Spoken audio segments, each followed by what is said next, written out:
Find out in Castle in the Country at Christmas in an hour after Gardener's World Christmas Special.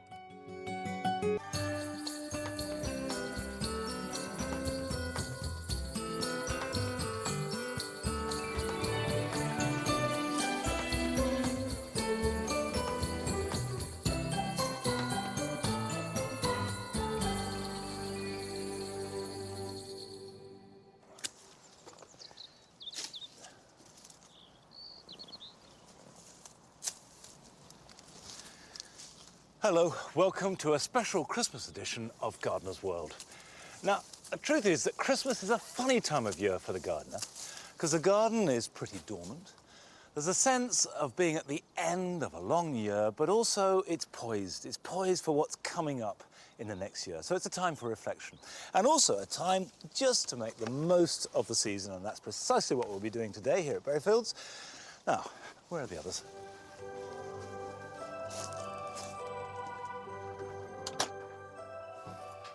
Ah, here you all are, in the warm. Are you going to come and help us make our feast? I am. I've got some decorations, but what are we going to be doing next? Well, I'm going to be planting loads of fragrant winter-scented plants and revelling in the colour of winter. Well, that sounds great. I'm going to be delving into the history of the Christmas tree and looking at modern alternatives to use in the garden.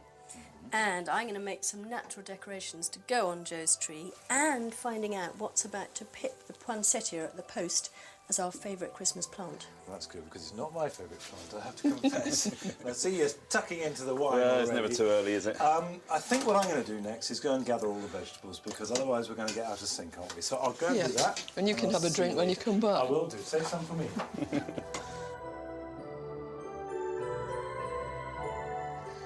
When I was talking about a feast, I meant literally that.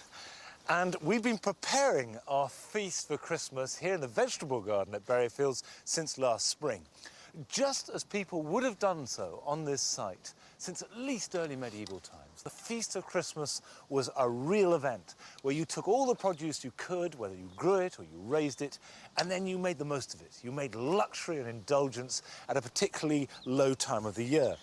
Now, there are shocking figures about the mileage it takes to get your Christmas dinner to you. The government says that it's at least 24,000 miles. The Soil Association actually says it's much more than that. It's more like 49,000 miles. That's twice around the world to get the food to your plate. Now, that is bonkers. If you shop locally at farmers markets, apparently it's only about 300 miles. But if you grow it yourself, in your garden, in your allotment, then it's got nowhere to travel. It's completely seasonal, it's completely fresh, and it's really good fun to do. Now, our Swedes have suffered badly from the drought. They are very small because Swedes need time to bulk up. And of course, anyone who's grown Swede knows that a decent Swede is considerably bigger than that. But we'll have a taste. Mashed Swede with salt and pepper goes brilliantly well with turkey. So if you've got them, that's a very good Christmas vegetable. And the turnips have done much better. You can see these here, they were sown later, and they are also wonderful. You can boil them, you can roast them, you can glaze them. They look fantastic. I mean, look at the gleam on that. These shining, shining vegetables. And like all root crops, really valuable at this time of year because they have sugar. And traditionally, root vegetables were grown to add sweetness to what was pretty much a sugar-free diet, and therefore highly valued. Now, Swedes and turnips, most people know about. Not enough people grow or eat, but certainly they're familiar. But I bet you don't know what this one is. This one here is salsify. Now, salsify or salsify and scorzonera were well known in Tudor times and a bit later, but they've fallen out of favour now. But another really good root vegetable that will keep, like the Swedes and turnips, perfectly well in the ground, whatever the weather.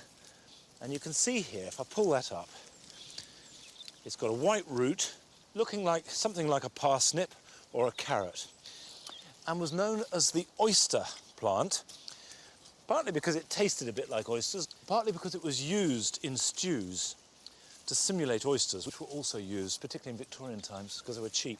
But a fabulous vegetable, easy to grow, easy to store, and distinctly exotic, just as rare and unusual as anything that you have to fly over from halfway across the world.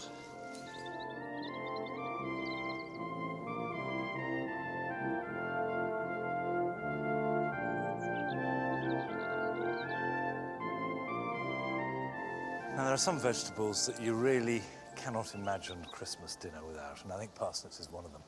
And they're one of those few crops that actually get better with a bit of frost. That intensifies the sugars in them.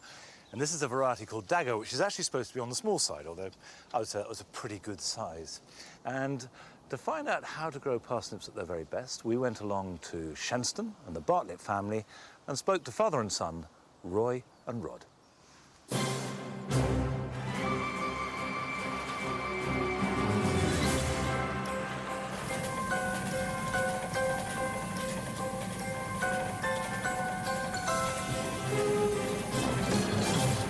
We grow 550 acres of parsnips, which is approximately 7,000 tonnes, and we would market 25 tonnes a day for 10 months of the year. What we try and do is harvest our parsnips at 5 a.m. in the morning, bring them into the packing station, have the parsnips washed, trimmed, packed and ready to move off the farm by lunchtime, and we can confidently say that we can get parsnips from ground to plate in 24 hours. Yeah, the two varieties that you're more likely to see being grown in this country are Gladiator and Javelin.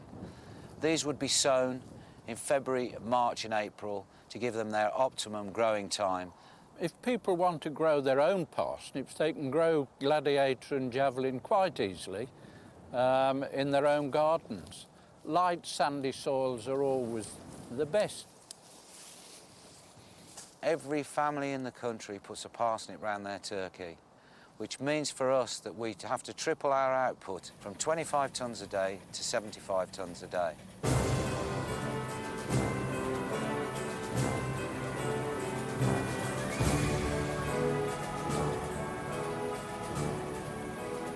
So I think the parsnip has gone a little bit more upmarket, in so much that people have experimented in cooking it in different ways, adding different things to it, even down to parsnip crisps. I myself like my parsnips roasted. Christmas time we roast them in oil. We feel Christmas wouldn't be Christmas without parsnips.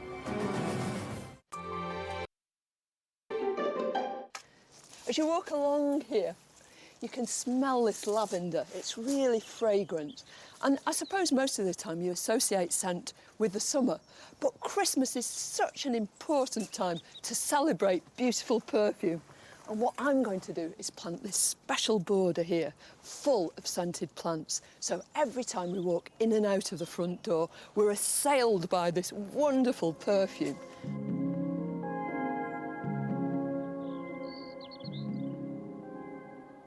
And I'm going to start off with a real favourite.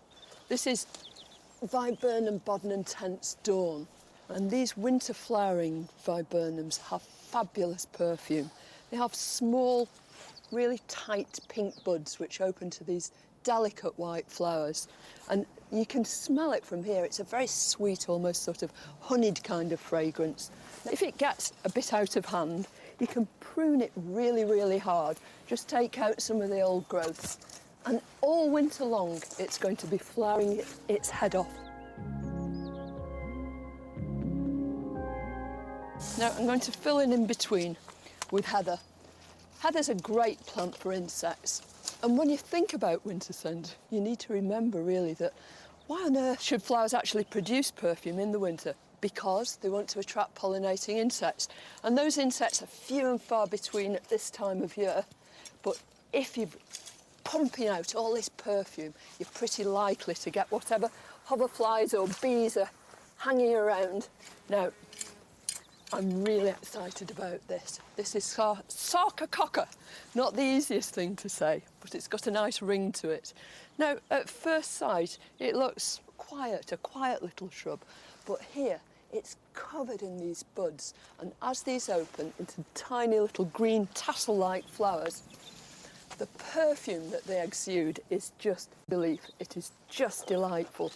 And they're such incredibly tolerant plants too, because they'll put up with really alkaline soil, they'll grow equally well in acid conditions, they'll grow out in full light, and they'll grow in shade. So you couldn't really do much better than that.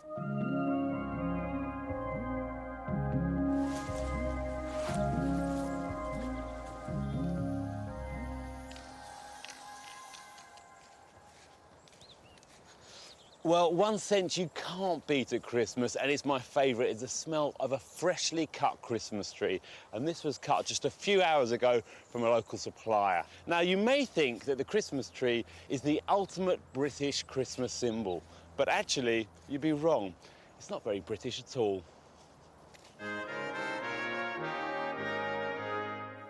Allegedly, it was in the 1530s that the true birth of the modern-day concept of a Christmas tree occurred.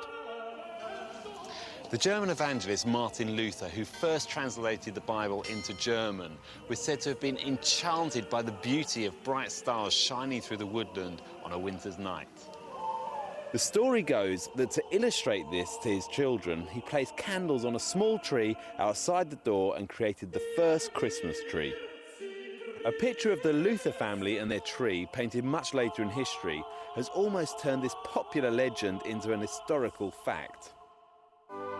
By the 1600s in Germany, Christmas trees were being decorated and were seen decked out with apples, rolled wafers, sweets and crystallised sugar. So the custom of having a Christmas tree was popular as early as the 17th century. And for many Germans, the grandeur and significance of Christmas would be lost without a tree. In the UK, however, the custom wasn't introduced until the Georgian period by Queen Charlotte, the German wife of George III. However, it was almost 60 years later that those great advocates of Christmas, Prince Albert and Queen Victoria, were generally given credit for making the Christmas tree a great British tradition. The young and fashionable royal couple popularised the Christmas tree, and every self-respecting, well-to-do Victorian family just had to have one. However, in early Victorian times, trees were mainly imported from Germany, so were relatively small and always placed in a pot on the top of a table. The presents were clearly displayed underneath the tree and left unwrapped, and some of the smaller presents were hung from the branches. A very different tradition to what we do today.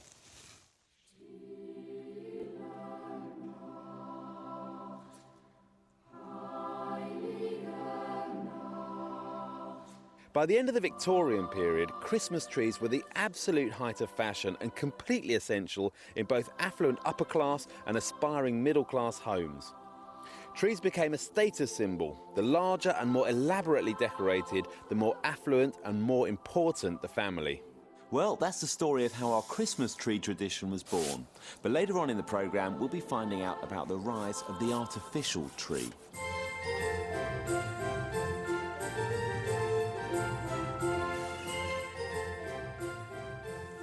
While Joe's putting up the tree, I'm going to get on with making some Christmas decorations. And this year we're going to go for a very different look, concentrating really on natural things. So we've got lots of beautiful seed pods that we harvested earlier in the year.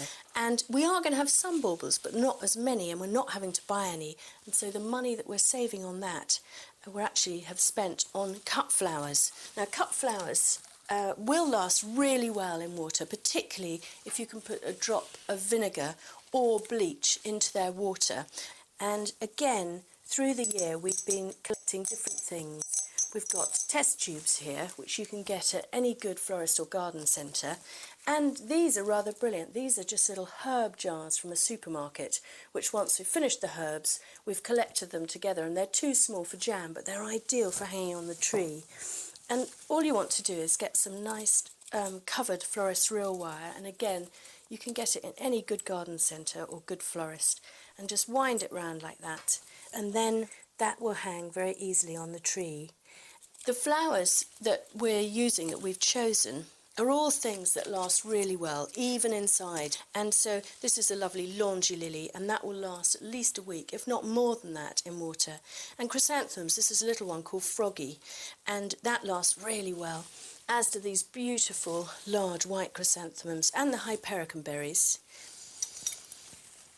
And I'm going to put a lily in and just top it up with a little bit of the clear vinegar.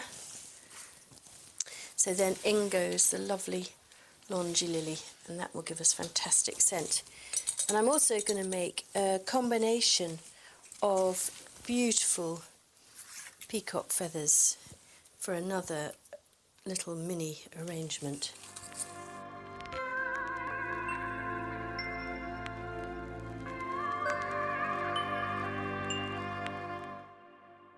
So that's the fresh flowers done, and now moving on to the dried things.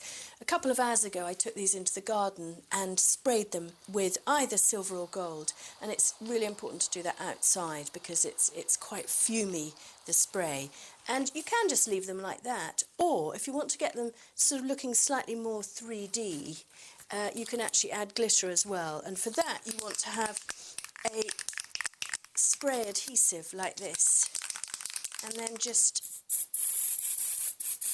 spray a little bit of that and then scatter over a little bit, I think, of the same colour glitter. And that will then stay on. And so it just gives you that extra bit of glint and glitter. And as I say, just makes it a little bit more 3D. Well, nearly finished the Christmas tree and it's starting to look really good. But not everybody has a real tree at Christmas, and artificial trees have become increasingly popular, especially over recent years. But when did the first artificial tree come about? Artificial trees also originated in Germany. In the 1880s, goose feather trees were invented in an attempt to combat the damage being done to native fir trees in the name of Christmas. These trees were known as Nuremberg Christmas trees, and their feathers were dyed green to make them look realistic. By the 1930s, artificial trees were being seen in homes across the UK. They were either made from goose feathers like this, and they tended to be quite small, the same design as was seen decades earlier in Germany, or from natural bristle, like this tiny one here.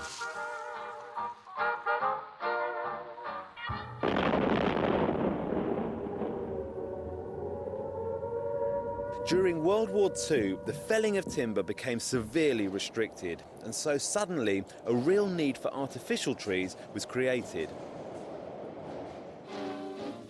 One of the most novel of this season's novelties is the spiral Christmas tree. You know, the sort of tree that goes around and comes out queer. But even a tin hat can't stop a smiling face in full smile, and the bells of peace ring out in spite of everything.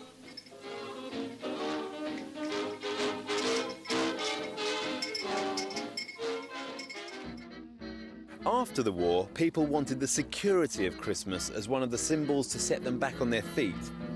After years of rationing, Christmas was back in fashion in a big way. The 50s and 60s saw more changes. A brave new world was on the horizon and modernist ideas were everywhere. By the 1960s, silver, aluminium, futuristic Christmas trees were being imported from America, and they were the height of fashion with trendy urbanites. Girl, Santa baby, and hurry down the chimney tonight. Real trees were still popular in the 60s, but when it came to decorating them, the spanglier and sparklier the better. You just couldn't have enough tinsel. Oh, and don't forget the fairy on the top either. But in the 70s, many desperate housewives preferred the convenience and cleanliness of artificial trees, which by now were being manufactured on a huge scale. By the 80s, the range of artificial trees had ballooned. All sorts of plastic trees had been developed, and the choice of coloured trees was enormous. The artificial tree had finally conquered Christmas.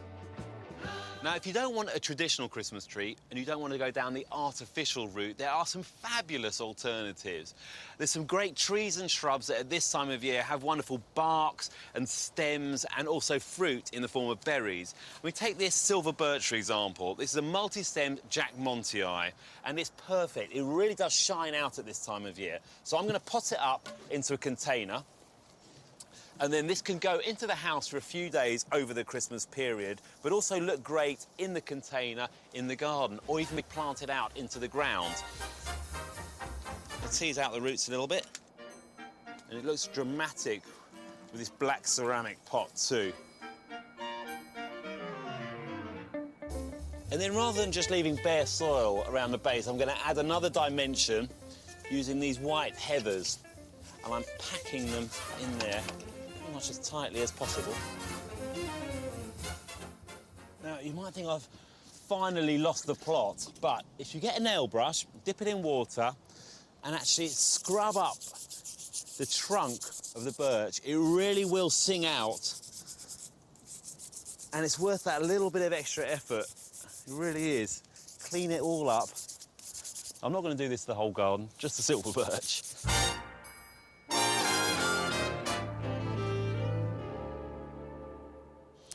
If the trees are too big for you, or say the silver birch is too subtle, then go for something with high impact. Something like dogwoods are fantastic because their stems really sing out.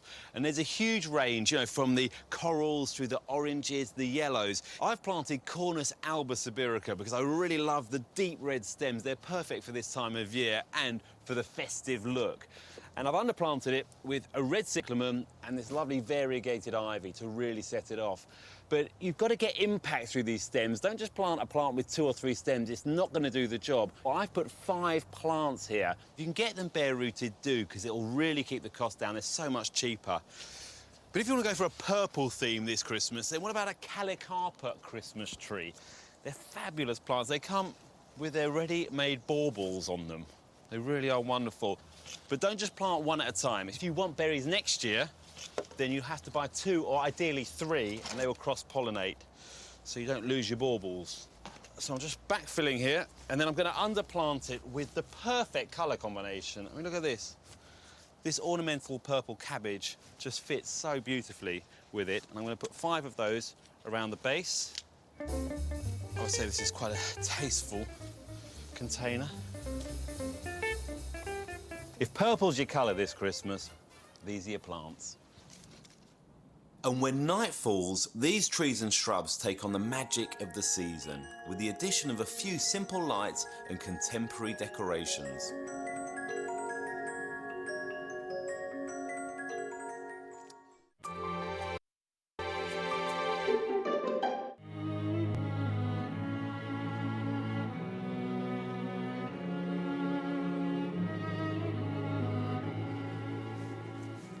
Extraordinary view. Richard, although it's a magnificent view, it's a fairly bleak one at this time of year, isn't it? Yeah, what does draw your eye, of course, you know, beyond the rather vague, fuzzy browns and greys, those blocked out bits of dark green, the evergreens. They are really the focal points of the landscape in winter. And you can imagine that at a time people were beginning to understand the seasonal cycles of plants, what they must have made of these trees and other plants that broke the rules, that didn't shed their leaves in autumn, that stayed mysteriously and therefore probably magically green throughout the winter.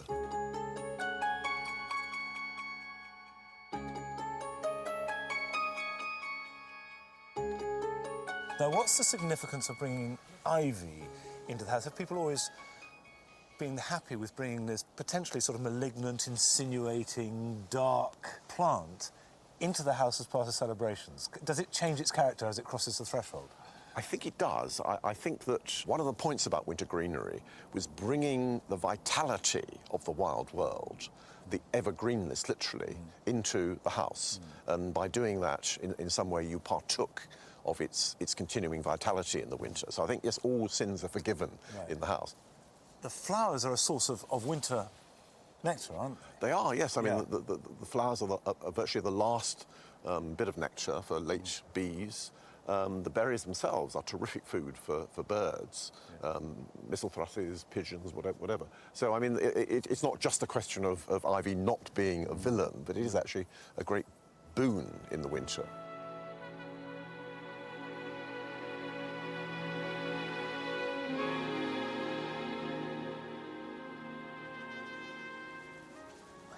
Now, you could push to see more mistletoe than that on one tree, wouldn't you?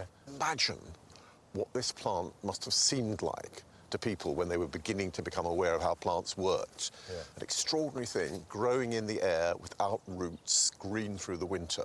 I mean, it isn't really any wonder that it was one of the most magically endowed plants in Europe. In the west of England, mistletoe was very much an orchard plant. It was almost a secondary crop. It has these white berries, the colour of milk, but held between kind of splayed limbs. I mean, you couldn't ask for a plant. If you designed one to be a fertility symbol, it would be mistletoe.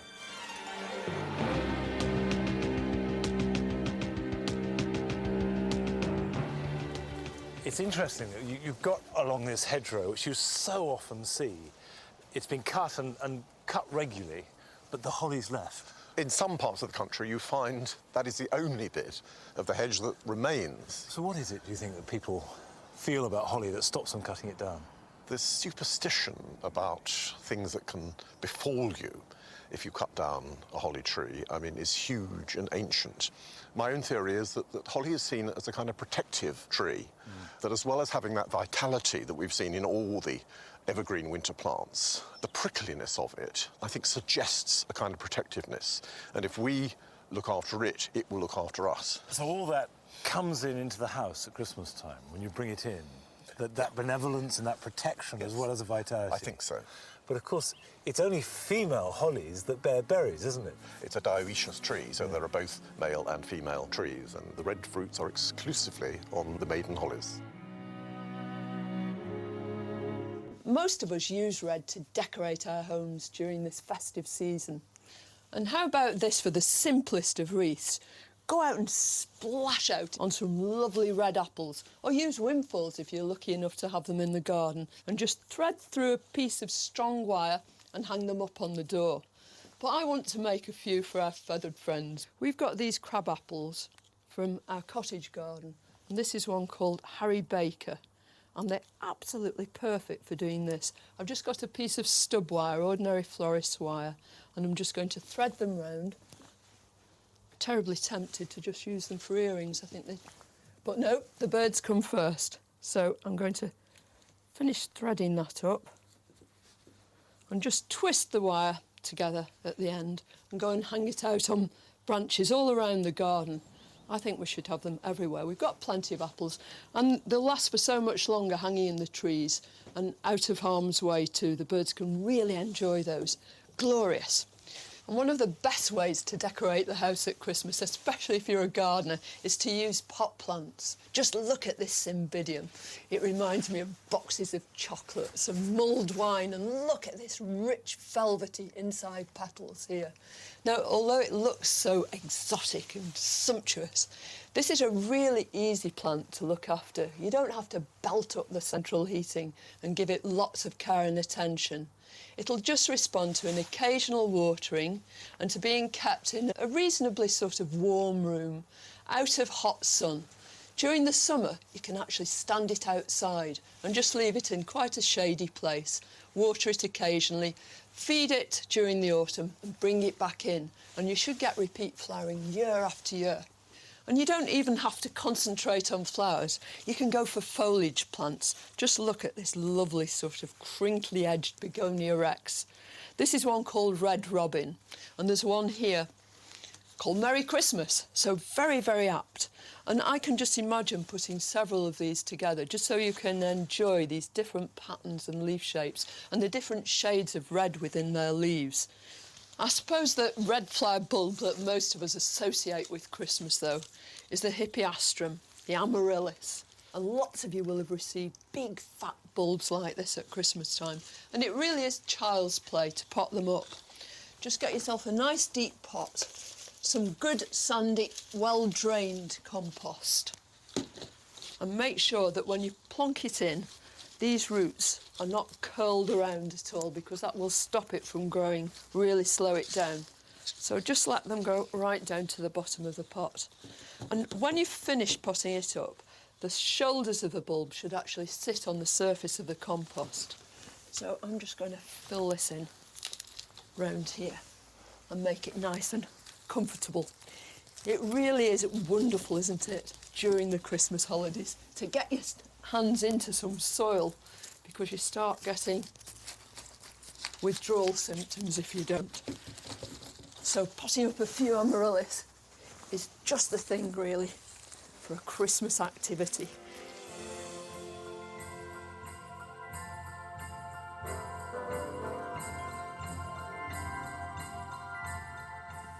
From red amaryllis bulbs to red amaryllis flowers.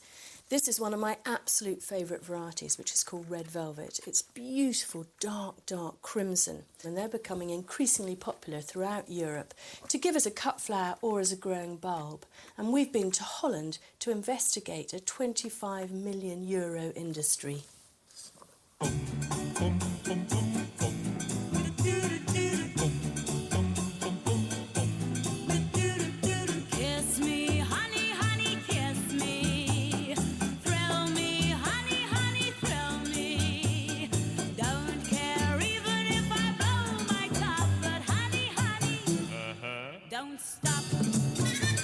Each year, approximately 15 million amaryllis bulbs are grown under 750,000 square metres of glasshouses in the Netherlands.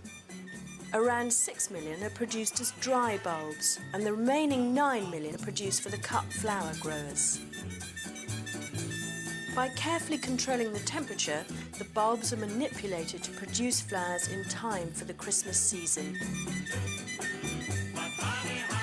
Each cycle or crop of flowers takes around 7 to 8 months to grow and develop, and so the programming of the bulbs for the Christmas market is a very precise matter. At 7 each morning, the growers pick through the crop and select long-stemmed, high-quality blooms from huge rows of beds packed full of plants. The blooms are then carefully packaged and go off to the flower auction to be sold to florists around the world. However, for the full story of the production of these festive Christmas blooms, we need to go right back to the bulb. Meet Martin Boer. Martin is the third generation of bulb growers in his family. The propagation and production of the small daughter bulbs is where it all starts. We start with a big bulb that's ready to flower.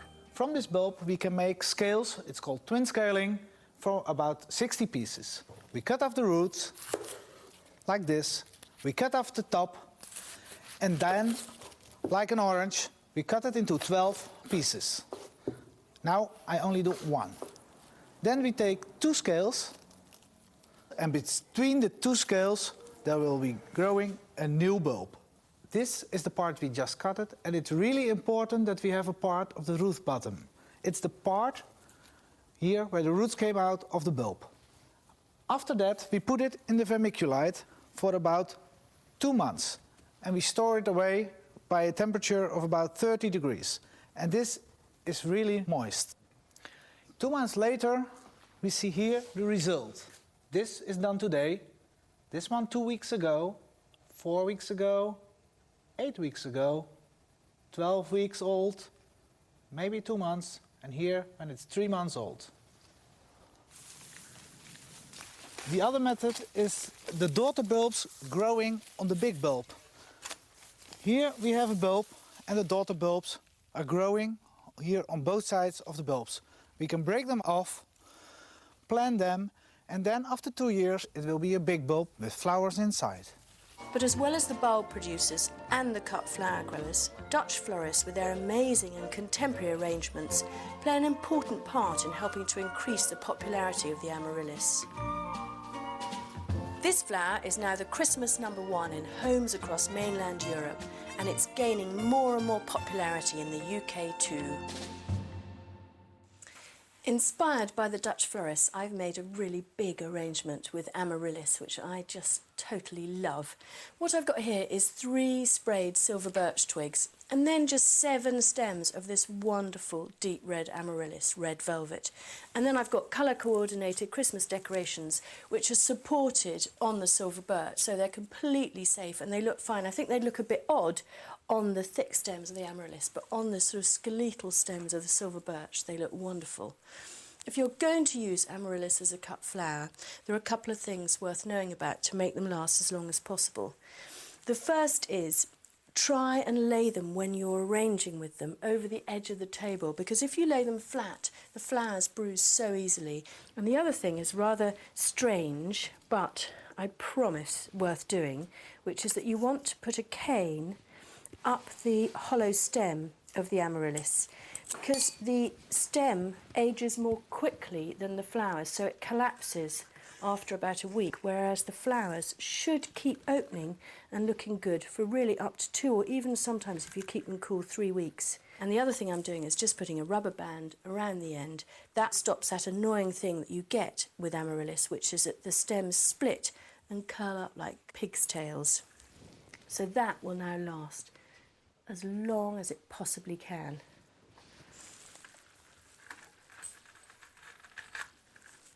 I'm also going to make a really abundant and opulent table centre for our Christmas feast, and I'm going to use mainly gourds, pumpkins and squash. And we've got so many different shapes, colours and sizes here. Some of them really don't need anything doing to them at all, like this beautiful pumpkin munchkin. It's such a fantastic architectural shape, and that actually lasts months and months and months before it rots. Some of them, like this little bottle gourd, I think do benefit from a little bit of spray, and that extra metallic sheen makes them that much more intriguing.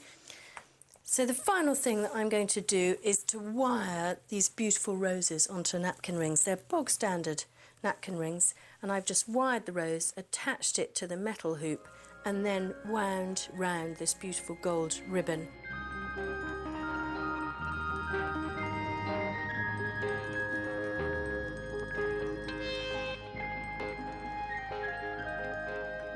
And the final touch is just a quick squirt with some glitter spray, and that's all you need.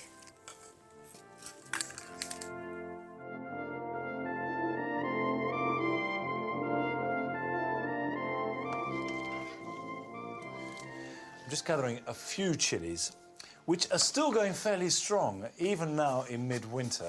That's partly, of course, because we've got this heated greenhouse, and partly because they were quite late this year, and we had a really good chilli season. However, I don't want too many. We've had an awful lot of chilies this year. What I really want are some herbs. And if you choose carefully, you can have a core selection of herbs right through till next summer. Now, my favourite herb, I think, in the winter is parsley. There are 2 types. You can either grow what I call butcher's parsley. You usually used to see that as a garnish on the side of your plate. It's perfectly good to eat, but it's not nearly as good as the flat leaf kind. And this is very available now and just as easy to grow by seed. And really, if you want to have a good supply, there are 2 things to do. Is 1, grow plenty outside and be prepared to fleece it or cloche it if it gets really cold. And 2, grow some indoors. And if you are going to do that, just have strong plants. This is 1 plant growing in a pot. You don't want to have lots of weedy ones. Have a really strong plant that will give you lots of growth, and then you can keep cutting it right through till next spring.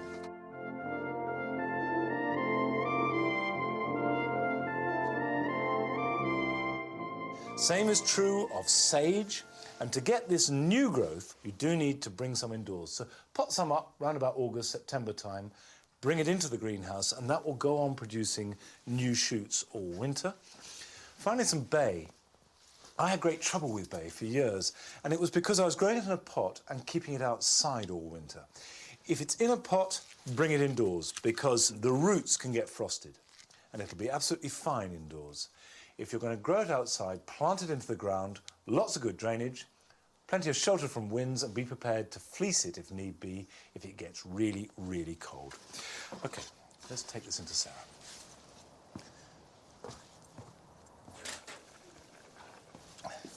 How are you doing? Brussels are done. Good. Well, I've got some herbs and a few chilies to spice things up. Fantastic. What can I do to help? Will you wash the celery for me? And I'll finish the leeks. Celery's not too bad, I think. I was worried that we were not going to have any celery because it's had such a tough summer. And it hasn't liked. So dry, and then it got all sorts of problems because it was stressed. But they'll be nice. There won't be a lot, but it'll be really nice. So we've got celery, we've got the salsify, we've got leeks, we've got lots of different carrots, we've got Brussels, kale. Yeah. Fantastic. Good. OK, more than enough.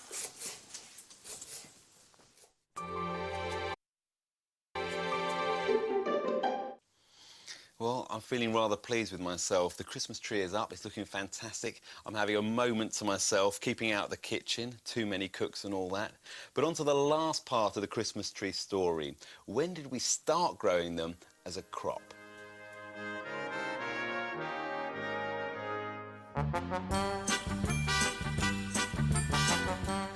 It wasn't until the 1960s and early 70s that the Christmas tree growing industry really got going in the UK.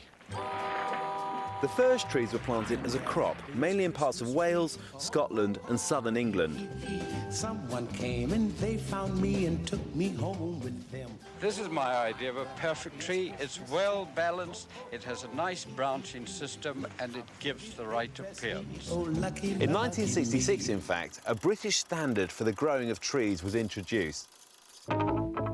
In the 70s, large numbers of real trees were imported from Scandinavia to supplement the relatively small crop growing in the UK.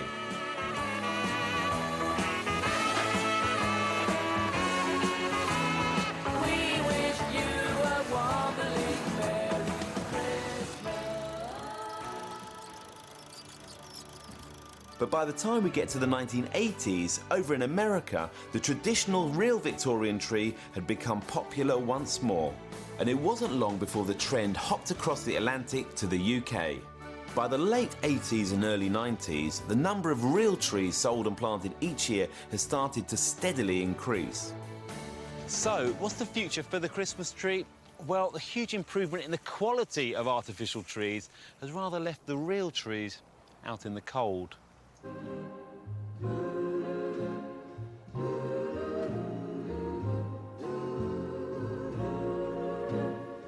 Believe it or not, only 28 to 30% of households these days have a real tree at Christmas. So is the future of the traditional Christmas tree a bleak one? Well, perhaps Steve Ledsham, a passionate organic grower, has the answer. According to Steve, the real tree has a bright future. We grow things, as I call, the natural way.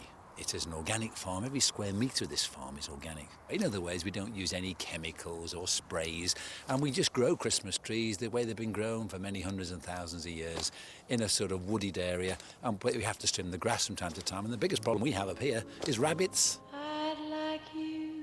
Christmas to me is about having a fresh, wonderful Christmas tree in your home that gives off a beautiful fragrance and looks vibrantly green. Sadly, what's happened over the years, we've had that many imported trees, is that a lot of people have bought these trees that are 2 or 3 months old. In other words, they're cut end of October, beginning of November. They put them in their central heated homes. They don't give them any water at all. The needles drop very, very early, and the branches start to drop on the Christmas tree, and they look quite drab. And by the time they take them out of the home after Christmas, it leaves a trail of needles over the carpet, and they thought, we're not having a Christmas tree again. But if they bought a fresh tree, if they bought a British tree, if they bought a local tree, then it would mean that that would become a thing of the past. A fresh tree won't drop his needles as readily. And what I say to my own customers, look, you know, a Christmas tree is a living thing. If you can, put it in water. We always put a fresh cut on the bottom of all our trees.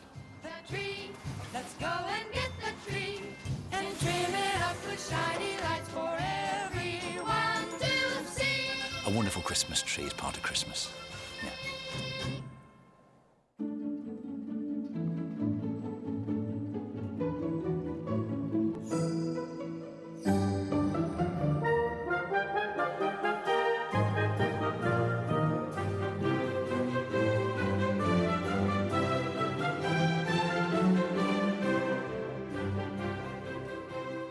I think there is a sort of special pleasure of knowing you've grown all this extraordinary range of vegetables. It makes it taste better, I think. Particularly at this time of year. Yeah. Particularly in the How many are there? I've lost count. 1, 2, 3, 4, 5, 6, Need more fingers than I've got, I think. 8, 9 with an apple. 9 with an apple. 10. 11. Oh, pumpkin. Pumpkin in there. See, 11 And there's vegetables. garlic in there. Yeah, there's garlic, there are herbs. There's herbs stuffing the goose. Goose is very good, local goose. How's the pumpkin, Carol, your veggie option? It's just delicious. So good. Am I, Really allowed, is. am I allowed a bit of that? Of course you are. I can't have any of your goose, but you have some of my pumpkin. But you're not eating celery, are you, Joe? I'm certainly not eating celery. No, that's a family thing. The Swifts don't like celery. Right. Well, that's it from us this year. We'll be back, of course, next year with another series in the early spring. But until then, I hope you have a very happy Christmas and a wonderful New Year. Bye-bye. Happy Christmas. Happy Christmas. Happy Christmas.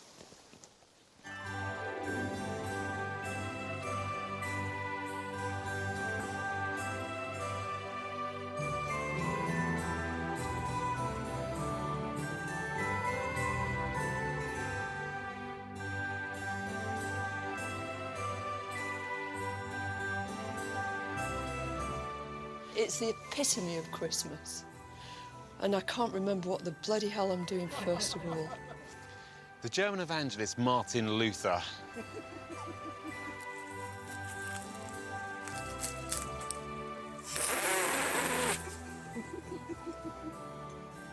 More wine.